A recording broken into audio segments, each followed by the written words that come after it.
গণতন্ত্র প্রতিষ্ঠার দাবি থেকে আমি গণতন্ত্রের কথা বলি। জনগণের গণতান্ত্রিক অধিকার। গণতন্ত্র একটি শব্দ যা আমরা প্রায় শুনি, কিন্তু গণতন্ত্র আসলে কি, এটি কবে এবং কিভাবে শুরু হলো, এর ভালো মন্দ দিক কি, আজকের ভিডিওতে আমরা জানবো গণতন্ত্রের পুরো গল্পটি। তো চলুন শুরু করা যাক।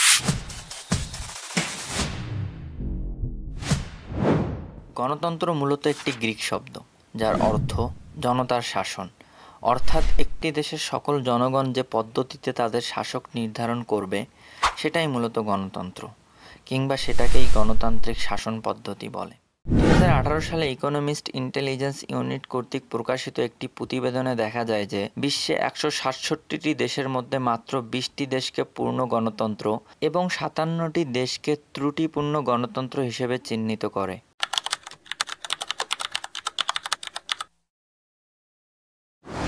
গণতন্ত্রের ইতিহাস শুরু হয় মূলত 5ম শতকে গ্রিসের এথেন্স শহরে।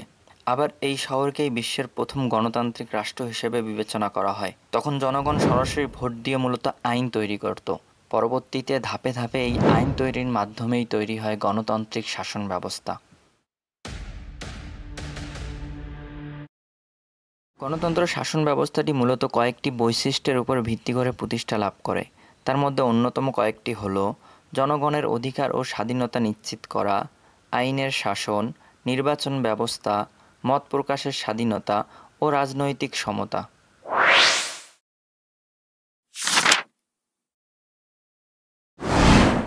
গণতন্ত্রের কিছু সুবিধা রয়েছে, যেমন জনগণের মতামতকে গুরুত্ব দেওয়া হয়, সরকারকে জবাবদিহিতার মধ্যে রাখা হয়, মানবাধিকার রক্ষা করা হয়, উন্নয়ন এবং স্থিতিশীলতা নিশ্চিত করা হয়। গণতন্ত্রের সুবিধার চেয়ে মূলত অসুবিধাই বেশি লক্ষ্য করা যায়।